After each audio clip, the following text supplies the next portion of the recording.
Selamat sore bagi hardliner semuanya. Di siang hari ini senang sekali saya Eva menemani Anda dalam program Ngobres, yaitu ngobrol kesehatan. Dan bersama Klinik Mata Nusantara, program yang membahas isu-isu penting seputar kesehatan mata. Dan kali ini kita akan berbicara mengenai katarak. Salah satu penyebab utama gangguan penglihatan terutama pada usia lanjut. Dan tahukah hardliner bahwa katarak juga bisa terjadi pada usia yang lebih muda. Dan untuk membahasnya telah bersama dengan kita Dr. Kevin SPM atau spesialis mata dari Klinik Mata Nusantara. Dan topik kita mengenal dan menangani katarak sejak dini. Baik, selamat sore Dr. Kevin. Selamat sore Pak. Terima kasih. Baik, sehat-sehat ya. Ya, terima kasih udah saya senang bisa berbagi ya acara pada hari ini. Iya. Terima kasih banyak juga atas kesediaannya dokter. Dan untuk itu kita mau mulai dengan pertanyaan yang dasar dulu nih dokter ya mengenai katarak ya. Apa sih definisi dari katarak ini sendiri Dokter Kevin? Jadi kita semua sering banget mendengar ya kalau lagi berobat misalnya dibilang udah mulai ada katarak atau ada katarak. Misalnya apa sih katarak tuh? Jadi memang katarak itu salah satu penyakit yang paling sering terjadi ya pada orang-orang karena ini sebuah kelainan atau penyakit degeneratif. Jadi katarak ini kita definisikan sebagai kekeruhan pada lensa mata. Jadi di mata ada bagian yang kita sebut sebagai lensa ya. Jadi seperti kamera itu kan ada lensanya di dalam tuh buat nyari fokus ya. Nah, di dalam bola mata kita, terutama kalau di balik pupil atau manik mata kita tuh ada bagian atau struktur yang kita sebut lensa yang fungsinya untuk cari fokus, itu mengalami kekeruhan. Nah, kalau lensa itu harusnya jernih, clear, seperti kaca bening gitu. Tapi kalau mengalami kekeruhan ya ini kita sebut sebagai katarak. Kekeruhan pada lensa atau katarak ini hampir sebagian besar kejadian itu disebabkan oleh faktor usia. Jadi sama seperti rambut berubah gitu ya, kalau semakin kita menua gitu, sama lensa mata itu juga mengalami penuaan. Nah, proses penuaan itu akan membuat lensa yang tadinya jernih itu dia lama-lama menjadi butek atau keruh. Nah, itu kita katarak. Dan kenapa dibilang katarak? Jadi katarak itu sebenarnya dari bahasa Yunani ya artinya itu air terjun ya katarak Pak. Nah, terjun karena orang zaman dulu tahunya kalau mereka semakin tua kan penglihatannya makin buram gitu ya. Asli dari penglihatan yang buramnya itu ya dibilangnya seperti melihat di balik air terjun. Jadi dibilang akhirnya istilah ini dipertahankan untuk penyakit katarak. Inilah ya Indonesia itu dibilangnya katarak. Jadi asal usulnya dari sana. Nah, sebenarnya katarak itu sendiri tidak hanya dari faktor usia atau penuaan. Jadi memang ada beberapa keadaan yang dapat menimbulkan katarak. Nah, yang paling sering itu kalau pada anak muda itu dari trauma bisa. Jadi ada yang kita sebut sebagai katarak traumatik. Jadi misalnya nih kecelakaan kerja atau kebentur waktu olahraga gitu ya, matanya kebentur. Nah, kadang-kadang itu bisa menyebabkan lensa matanya mendadak keruh. Nah, itu kita sebut sebagai katarak traumatik. Dan ini sering terjadi pada usia-usia produktif ya, yang lagi kerja, terutama kalau yang kerjanya outdoor, di proyek, atau misalnya yang aktif olahraga, kadang-kadang sering tuh kasus-kasus matanya kebentur dengan bola, atau ya shuttlecock, itu bisa tuh, traumatik. Lalu ada katarak yang bisa disebabkan oleh obat-obatan. Jadi obat-obat apa sih yang bisa menyebabkan munculnya katarak? Nah, yang sering ini adalah obat-obatan yang kita sebut sebagai golongan anti radang, nah, terutama yang steroid. Jadi kalau golongan steroid itu yang biasanya sering kita pakai kalau ada peradangan atau misalnya ada orang-orang dengan autoimun. Jadi riwayat penyakit autoimun kan kadang-kadang memang mau tidak mau harus pakai steroid ya untuk menekan proses ininya peradangannya. Nah, steroid baik yang minum maupun tetes mata maupun yang oles itu berpotensi cepat menimbulkan katarak kalau digunakan jangka panjang untuk waktu yang lama. Jadi kataraknya akan cepat timbul yang kita sebut sebagai katarak sekunder karena steroid. Nah, selain katarak, steroid juga akan menyebabkan tekanan bola mata yang meningkat. Ya, kita bilangnya glaukoma ya, jadi glaukoma sekunder karena steroid. Yang sering itu pada orang-orang dengan gula yang tidak terkontrol atau diabetes ya. Jadi kalau diabetesnya tidak terkontrol, itu juga cenderung menimbulkan katarak yang lebih cepat terbentuk. Karena proses degenerasinya itu berlangsung lebih cepat gitu dibandingkan dengan orang-orang yang tidak mengalami diabetes. Jadi diabetes juga, lalu ada juga orang minus tinggi.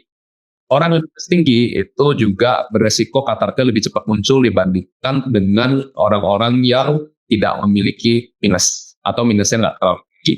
Karena secara alami lensa matanya juga cenderung lebih cepat mengalami degenerasi, jadi dia lebih cepat. Nah, yang terakhir ada lagi katarak yang kita sebut sebagai katarak kongenital. Jadi katarak kongenital ini adalah katarak yang muncul pada bayi baru lahir. Jadi tidak hanya orang tua, tidak hanya orang muda, bayi yang baru lahir juga bisa mengalami katarak. Nah, katarak kongenital ini sering banget terjadi pada ibu yang waktu dia lagi mengandung ya, lagi hamil, kena infeksi virus ya, salah satunya virus rubella ya, atau campak Jerman.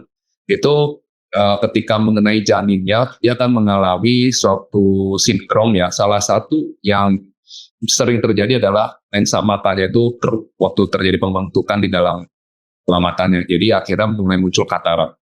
Nah, katarak ini kita bilang katarak kongenital. Ini kalau baru lahir bayinya terus pas dicek matanya ternyata sudah ada katarak, yaitu katarak kongenital. Dari ini memang bawaan dari lahirnya. Gitu. Jadi memang penyebabnya itu tidak hanya usia, jadi banyak faktor. Banyak sekali faktor yang bisa menyebabkan terjadinya katarak. Gitu. Masyarakat mengetahui bahwa katarak ini bisa muncul pada usia-usia senja, lansia seperti itu. Berarti memang tidak hanya soal penuaan usia ya dokter ya, bisa pada bayi, bisa usia-usia produktif juga gitu ya. Betul. Baik, dan kalau tidak segera diobati nih dok, bagaimana sih sebenarnya tanda-tanda ketika kita bisa mengetahui katarak ini, kita mengalami katarak nih, apalagi di usia-usia mungkin masih usia-usia produktif 20-an, 30-an, tapi mungkin mikir kayak ya udahlah ini mungkin kebanyakan komputer kali atau lihat handphone, padahal sebenarnya itu udah ada tanda-tanda bahwa kita mengalami katarak. Nah, kalau tidak segera diobati atau penanganannya terlambat nih gimana dok? Jadi memang katarak itu sendiri kebanyakan itu munculnya perlahan ya. Jadi dia termasuk kelainan yang munculnya itu perlahan-lahan tapi progresif. Jadi istilahnya dari semakin waktu berjalan dia akan semakin tebal. Nah, apa sih yang kita rasain? Biasanya tuh kalau katarak itu pada awalnya kita rasakan kita hanya ngerasa burem. Ya, banyak yang bilang itu seperti berkabut gitu. Cloudy, foggy gitu penglihatannya. Nah, memang kadang-kadang ya penglihatan burem karena kacamata juga buram gitu kan. Jadi memang gimana sih cara kita tahu? Ya memang mau nggak mau cek, diperiksa dulu. Biasanya nggak dicek dulu penglihatannya. Kalau biasa kita ngecek mata kan disuruh lihat huruf ya, dari yang paling besar sampai yang paling kecil. Terus dilihat kalau dipakai lensa, dipakai kacamata lebih terang atau enggak. Nah, kalau katarak biasanya memang pas kita cek, kebanyakan itu kasusnya itu penglihatannya mungkin huruf-huruf yang kecil atau yang sedang-sedang mungkin dia masih bisa lihat, tapi yang paling kecil dia nggak bisa lihat. Dan kadang-kadang kalau dengan kacamata ya sedikit membantu gitu. Ada juga yang dengan kacamata kok tetap nggak kelihatan, hurufnya tetap nggak dapat fokusnya. Nah, itu biasanya kalau pas di optik biasanya mereka akan suruh dicek dulu ke dokter mata, dilihat dulu gitu. Nah, kalau sudah kecurigaan seperti itu, biasanya kita dokter mata sih kita akan langsung lihat ya lensa matanya penting atau enggak dengan mikroskop tuh. Pas kita lihat kalau ternyata lensa matanya di mikroskop itu udah mulai buta, ya memang sebenarnya diagnosis katarak itu sudah langsung tegak. Oh, memang ini ada kataraknya. Ya samping penglihatan yang buram. Nah, kalau kita cek saraf matanya aman ya memang berarti kataraknya yang mulai mengganggu. Dan kadang-kadang banyak orang yang tidak terlalu nyadar penglihatannya buram karena ada yang keadaannya di mana mata sebelahnya masih normal. Jadi kalau misalnya kita seaktivitas sehari-hari kan dua mata ya binokular kita bilangnya. Jadi aktivitas itu penglihatan selalu kerjasama antara dua mata. Jadi kebanyakan orang-orang itu tidak nyadar ketika mata sebelahnya udah mulai buram. Nah, dia perlu nyadar ketika nggak sengaja nutup satu mata sebelah atau misalnya ketika ada keadaan-keadaan tertentu dia, loh kenapa kok buram sekali yang mata sebelahnya? Dia baru nyadar. Nah, banyak yang seperti itu. Jadi memang kalau kita anjurkan ya kita sesekali harus mulai aware nih mata sebelah kanan sama kiri kita itu terangnya sama atau enggak gitu. Jangan sampai buram sebelah terus kita nggak nyadar karena mata sebelahnya masih oke. Karena itu kompensasi ya. Jadi otak kita itu selalu melakukan kompensasi atau dia seperti menipu kita gitu loh. Jadi seolah-olah dua mata ini terang. Itu sering banget tuh kejadian seperti itu. Jadi memang harus mulai aware. Dan karena yang tadi saya bilang katarak itu kan perlahan-lahan dan progresif ya. Memang semakin hari semakin waktu memang dia lama-lama kebanyakan dia makin tebal. Kalau kita tidak apa-apakan, apakah ada dampaknya? Nah, dampaknya itu memang yang satu, penglihatan makin lama makin tertutup, makin berkabut. Lama-lama, kadang-kadang kalau kataraknya itu sudah jadi matang ya kita bilangnya udah benar-benar udah tebal sekali, ya itu buram sekali, ya bisa di tahap yang kita tidak melihat, hanya melihat cahaya atau goyangan tangan. Ya sebenarnya itu udah masuk kategorinya blindness ya, buta gitu, buta katarak. Dan kalau misalnya kita biarkan, tentu saja itu kan mengganggu aktivitas ya. Jadi misalnya nyetir atau naik turun tangga, terutama pada orang tua, tentu saja itu akan mengganggu quality of life dan sangat beresiko sekali terjadi kecelakaan. Misalnya dia terjatuh, tersandung di tangga karena dia nggak ngeliat tuh, kataraknya udah terlalu tebal. Atau kalau nyetir, nah salah satu gejala dari katarak yang sering terjadi selain buram, itu adalah silau. Jadi kalau malam-malam itu kadang-kadang kalau mereka nyetir gitu banyak yang ngeluh, saya kalau nyetir tuh kalau kena lampu dari lampu di mobil yang di depan gitu ya, mata saya tuh silau banget dong. Nah itu juga bisa dari katarak, pas dicek oh ternyata sudah ada kataraknya. Jadi tentu saja kita kan ya apalagi di perkotaan ya kan sering ya nyetir malam-malam gitu kan. Nah itu kan mengganggu sekali kalau misalnya dia silau kena lampu, otomatis kan sangat beresiko untuk terjadinya kecelakaan kalau ternyata tiba-tiba silangnya itu sangat mengganggu. Jadi ya quality of life itu akan sangat-sangat terganggu kalau kita membiarkan katarak yang tidak kita tangani segera mungkin gitu ya. Dan kadang-kadang dengan katarak yang tidak ditangani, katarak yang terlalu tebal itu juga bisa menimbulkan keadaan lain. Jadi kadang-kadang bisa juga tekanan bola matanya akhirnya meningkat secara sekunder ya, karena dia ketekan dari lensanya terlalu tebal dan terlalu keras, katarak yang terlalu matang. Itu sering juga disertai yang kadang kita bilang glaukoma sekunder. Jadi harusnya itu katarak udah bisa diangkat tanpa masalah, akhirnya saraf matanya ikut kena dampaknya karena tekanan bola matanya juga meningkat. Jadi ya kita bilangnya glaukoma sekunder karena katarak yang terlalu matang. Jadi memang kadang-kadang itu merembetnya bisa kemana-mana gitu, tidak cuma quality of life, tapi juga bisa menimbulkan kelainan yang baru lagi untuk mata. Gitu. Biasanya kalau orang awam itu ngerasa kayak, ya udah mata buram berarti kayak harus ganti lensa kacamata seperti itu ya dokter ya. Ternyata, ada penanganan-penanganan yang harus kita ketahui juga gitu sejak, awal kita merasa ada perbedaan dari mata kita ini sendiri. Baik dan, ada pertanyaan yang sangat umum gitu dokter ya, karena kadang-kadang kalau ngomong soal mata nih ya, jadi salah satu investasi kita seumur hidup untuk, beraktivitas dan, kadang-kadang kalau sudah periksa, terus mungkin dokter atau perawat memberitahu bahwa kita harus, kita mengalami katarak dan harus menjalani operasi.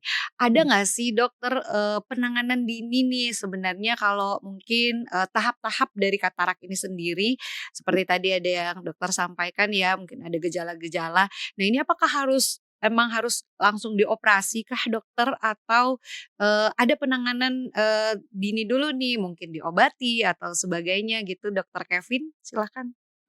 Ini banyak sekali yang nanya memang selain operasi bisa nggak sih ditangani? Apa sih penanganannya gitu ya? Terus sering banget yang nanya sih memang. Jadi katarak ini kan kita bilangnya degeneratif. Jadi sekali dia terjadi tidak bisa kembali jernih istilahnya gitu ya.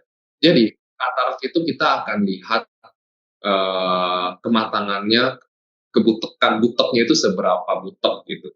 Nah, kalau misalnya memang masih tidak tebal dan kita lihat tajam penglihatannya masih aman-aman aja dan tidak mengganggu secara aktivitas sehari-hari, sebenarnya katarak itu tidak harus dioperasi sesegera mungkin harus langsung tuh, enggak juga. Kadang ya kita observasi dulu itu tidak masalah. Jadi setidaknya 6 bulan atau 1 tahun sekali kita lihat ulang tajam penglihatannya dia masih bagus atau enggak. Kalau memang cenderung kurung dan memang makin tebal kataraknya dan mengganggu aktivitas, ya apa-apa angkat aja. Tapi kalau enggak, kita observasi aja terus. Nah, gimana sih caranya supaya katarak nggak cepat terjadi? Itu sering banget ditanyakan. Jadi memang meskipun katarak tidak dapat kita cegah 100%, sama seperti kita kan tidak bisa mencegah rambut beruban ya. Ya itu kan proses alami. Memang ya kita jaganya satu, jaga gula darah terkontrol itu penting. Karena diabetes itu kan seperti yang saya bilang tadi itu juga sering bikin cepat katarak ya, jaga gula. Yang kedua, kalau kita aktivitas outdoor-nya sering, usahakan selalu pakai kacamata yang anti UV ya. Jadi memang sinar UV dari matahari itu juga kalau paparannya berlebihan itu mempercepat proses katarak di mata. Karena lensa mata kita itu fungsinya selain untuk mencari fokus, dia juga menyaring UV supaya UV yang berbahaya itu tidak sampai ke retina atau saraf mata kita. Jadi dia yang memfilter UV. Nah, kalau kita outdoor yang terlalu lama, otomatis yang difilter itu kan lensa matanya kan kerjanya lebih keras ya, dan paparannya lebih lama, otomatis secara efek jangka panjangnya memang dia akan lebih cepat muncul katarak. Jadi kalau outdoor pakai kacamata anti UV. Nah, itu salah satu cara supaya jangan cepat muncul kataraknya. Lalu memang yang ketiga ya kita anjurkan cek mata rutin berkala, dilihat kataraknya bagaimana. Jadi itu yang penting yang dilakukan. Gimana sih penanganan dininya? Nah, tapi kita akan lihat juga kalau misalnya secara kualitas quality of life sudah mulai mengganggu, sebenarnya katarak itu untuk pada prinsipnya kita tidak lagi itu menunggu untuk yang kalau orang dulu kan bilangnya nunggu sampai matang baru diangkat gitu ya. Nah, kalau kita sekarang anjurannya kita jangan nunggu sampai matang, kalau bisa kalau memang sudah mulai mengganggu, ya sudah, angkat saja. Berapapun ketebalannya, berapapun grade-nya itu, angkat saja kalau memang sudah mengganggu. Kenapa? Karena kalau kita sekarang operasinya kan sudah bukan manual lagi. Dan memang kalau katarak yang terlalu keras kita operasi dengan teknik yang saat ini, itu menyulitkan, keras sekali. Jadi kita lebih menganjurkan ya mumpung masih belum keras, angkat saja kalau memang sudah mengganggu. Begitu. Solusi yang baik adalah dioperasi ketika memang sudah sangat mengganggu untuk penglihatan kita ya dokter ya. Nah untuk operasi ini sendiri biasanya orang kalau udah dengar soal operasi itu dokter udah agak-agak takut gitu ya. Gimana deh dari solusi dari Klinik Mata Nusantara jika ada hardliner yang, ingin melakukan pemeriksaan atau, operasi mungkin sudah ada hasil pemeriksaannya, "Ini udah katarak nih Bu, Bapak," atau, yang lain ya, bisa melakukan operasi. Dari Klinik Mata Nusantara sendiri bisa memberikan solusi yang tepat nih buat hardliner mungkin agak ragu-ragu deh dokter, padahal udah harus menjalani operasi. Oke, jadi kalau operasi katarak di KMN, di Klinik Mata Iya. Nusantara ya, memang ini salah satu standar operasi katarak yang sudah dilakukan di seluruh dunia. Jadi operasi katarak saat ini paradigmanya sudah bukan lagi operasi yang manual ya. Ya jadi kalau manual itu kita mengeluarkan lensa matanya utuh, jadi karena utuh kan jadi sayatannya lebar dan jahitannya banyak. Nah, meanwhile kalau operasi katarak yang dilakukan di Klinik Mata Nusantara itu kita lakukan dengan teknik yang kita sebut vekoemulsifikasi. Ya, memang banyak yang kita singkat ya, kita bilang Veko. Jadi teknik Veko itu yang sebenarnya orang awam banyak yang bilang itu laser gitu ya. Sebenarnya yang dipakai itu bukan laser, tetapi yang kita pakai itu adalah power dari ultrasound. Jadi alat itu kecil, jadi alat itu kecil seperti bolpen, ujung bolpen gitu masuk ke dalam ruang depan mata. Jadi dia ngeluarin ultrasound. Nah, ultrasound itu yang akan menghancurkan si lensa mata yang katarak itu, lalu disedot keluar. Nah, itu yang kita bilang teknik vekoemulsifikasi. Nah, teknik vekoemulsifikasi ini tentu saja memiliki beberapa kelebihan dibandingkan dengan manual. Yang pertama, memang karena dia alatnya kecil, hanya seperti ujung bolpen, jadi sayatannya juga kecil sekali, tidak sampai 3 mili, otomatis lukanya itu akan cepat menutup ya, cepat rapat. Jadi biasanya kita tidak menggunakan jahitan sama sekali. Jadi tidak ada jahitan dan karena dia relatif cepat, jadi operasinya juga tidak terlalu lama. Jadi karena operasi tidak terlalu lama, otomatis proses penyembuhannya juga lebih cepat gitu dan lebih minim rasa tidak nyamannya dibandingkan dengan yang manual gitu. Agak menyeleweng nih sedikit pertanyaannya ya dokter mengenai katarak dan, karena sekarang sudah ada pengobatan juga nih bagi mata yang buram dan, silinder atau apapun itu, LASIK dokter. Nah ini kira-kira aman gak sih kayak mungkin, saat kita periksa mata nih terus, "Wah ini agak buram," tapi dikasih solusi untuk LASIK seperti itu. Ini gimana dokter? Apakah mengganggu ataukah bisa menambah, bahaya kalau yang sedang, mengalami katarak ini tapi nggak tahu nih mungkin tidak diberitahu terus dia melakukan LASIK seperti itu gimana dokter? Oke, jadi LASIK itu adalah salah satu pilihan yang kita sebut sebagai koreksi refraksi ya, jadi koreksi ukuran kacamata itu salah satu pilihan selain kacamata dan lensa kontak. Nah, betul. Nah, LASIK itu prinsipnya itu adalah kita melakukan intervensi terhadap kornea mata atau bagian luar mata kita. Kalau hitam mata ya, kita bilang kornea. Itu kita lakukan sayatan tipis dengan laser, lalu dikikis dengan laser juga. Jadi ini baru benar-benar kita dengan powernya laser gitu. Nah, supaya untuk menghilangkan ukuran kacamata, terutama minus dan silinder. Nah, LASIK ini dia berbeda dengan operasi katarak. Karena kalau pada LASIK biasanya itu yang kita intervensi kornea, otomatis lensa mata itu tidak kita apa-apakan. Nah, apakah pasien yang sudah mengalami katarak boleh dilakukan LASIK? Sebenarnya sayang. Kenapa? Karena LASIK itu hanya untuk mengkoreksi ukuran kacamata, bukan untuk mengatasi katarak. Jadi dia beda gitu ya. Jadi kalau misalnya pasien sudah ada katarak, ya tidak akan kita lakukan LASIK karena pada LASIK itu lensanya kan yang kataraknya nggak diapa-apain. Dan yang kedua, LASIK itu orang yang sudah dilasik ketika sudah tua ya akan tetap katarak juga. Kalau ada katarak ya tetap harus diangkat. Dan yang ketiga, kalau sudah ada katarak, kita tidak akan lagi menganjurkan LASIK karena waktu kita lakukan operasi katarak, kan kita tanam lensa buatan yang di dalam setelah kataraknya dibersihkan. Nah, ketika kita menanam lensa buatan, biasanya kalau ada minusnya juga kita turunkan waktu kita tanam lensa. Jadi sekalian dikoreksi juga penglihatan jauhnya ketika kita melakukan operasi katarak. Tergantung jenis lensa ya. Kalau lensa yang standar, minusnya itu kita turunkan. Ya, yang sisa ya paling kan silinder sama plus bacanya masih ada, masih butuh kacamata. Tapi setidaknya minusnya itu sudah kita koreksi. Jadi, apakah kalau LASIK itu bisa jadi pilihan? Kalau sudah ada katarak, ya katarak saja yang diangkat, tidak usah LASIK. Nah, minusnya sekalian kita koreksi. Gitu. Oke, dan dokter di Klinik Mata Nusantara sendiri saat ini, bagaimana untuk teknologi melakukan, operasi katarak ini sendiri dan proses pemulihannya ini butuh waktu berapa lama dokter setelah melakukan operasi ini? Di sini kan kita kebanyakan yang kita lakukan adalah teknik vekoemulsifikasi yang tadi ya, teknik veko. Nah, teknik veko ini pemulihan setelah operasinya itu jauh lebih cepat dibanding yang manual zaman dulu ya. Kalau setelah operasi itu kita bisa langsung melihat dalam waktu beberapa jam setelah operasi itu langsung seperti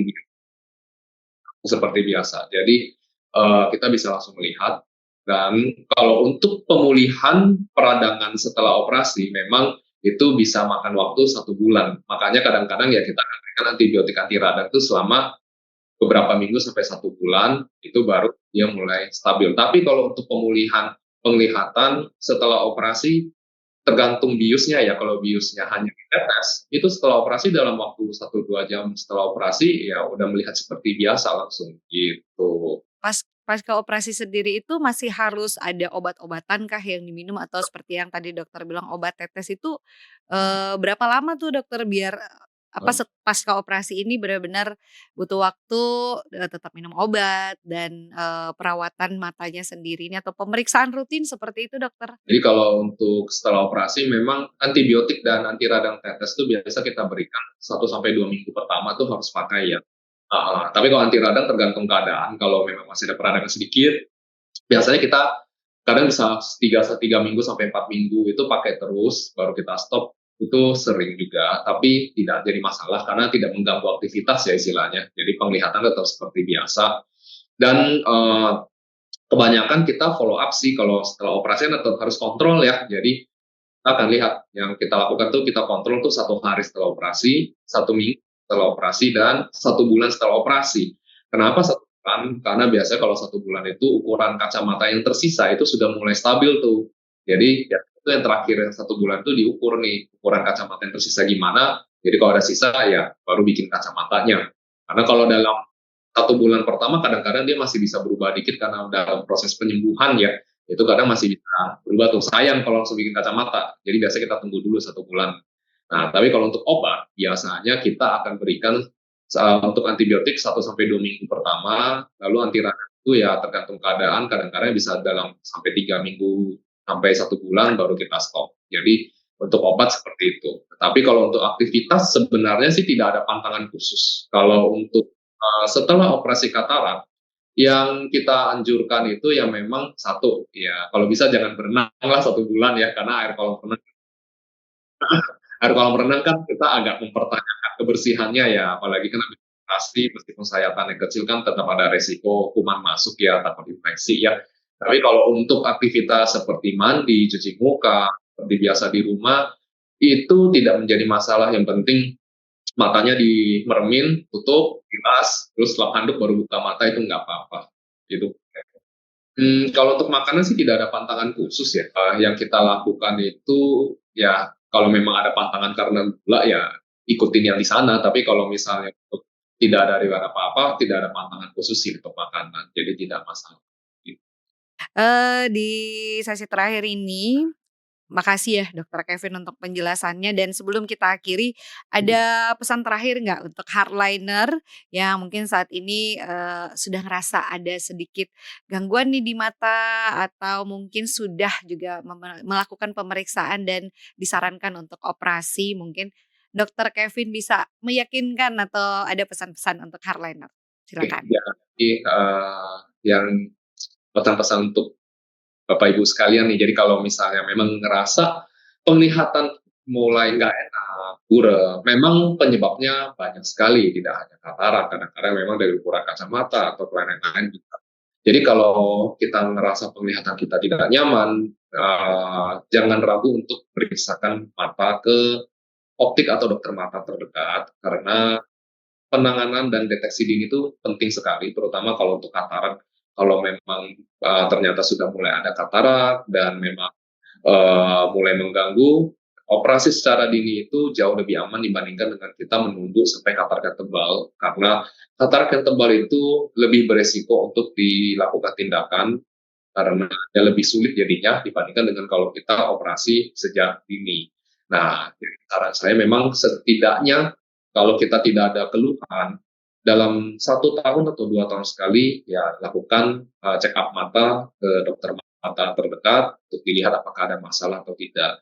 Selain katarak ya biasanya kita akan cek juga retina saraf matanya, tekanan bola matanya, apakah ada risiko glaukoma atau tidak.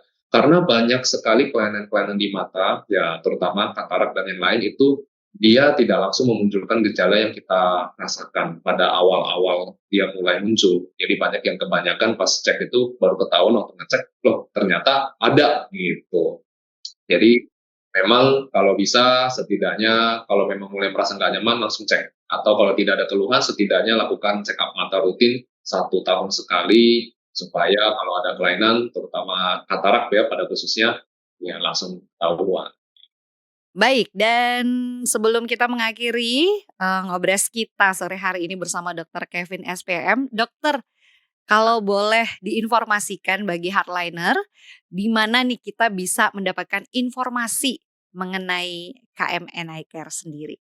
Gimana nih kalau misalnya mau obat ke KMN Eye Care gitu ya, nanti bisa dicek di sosial medianya, ada websitenya dan Instagram ataupun TikTok yang lain itu ada KMN Eye Care, bisa dicek tentang jam praktek, jadwal-jadwal dokter-dokter di sana dan appointment dan sebagainya bisa dicek di sana semua.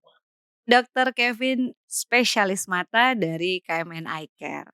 Untuk itu hardliner, terima kasih juga atas kebersamaan Anda di Ngobres kali ini, yaitu ngobrol kesehatan bersama KMN Eye Care dan juga Dokter Kevin SPM. Untuk itu jangan ragu untuk melakukan pemeriksaan mata dan silakan melakukan konsultasi. Jika Anda ingin nanya-nanya, sudah tadi diinformasikan oleh Dokter Kevin, bisa langsung mengunjungi media sosial dari KMN Eye Care.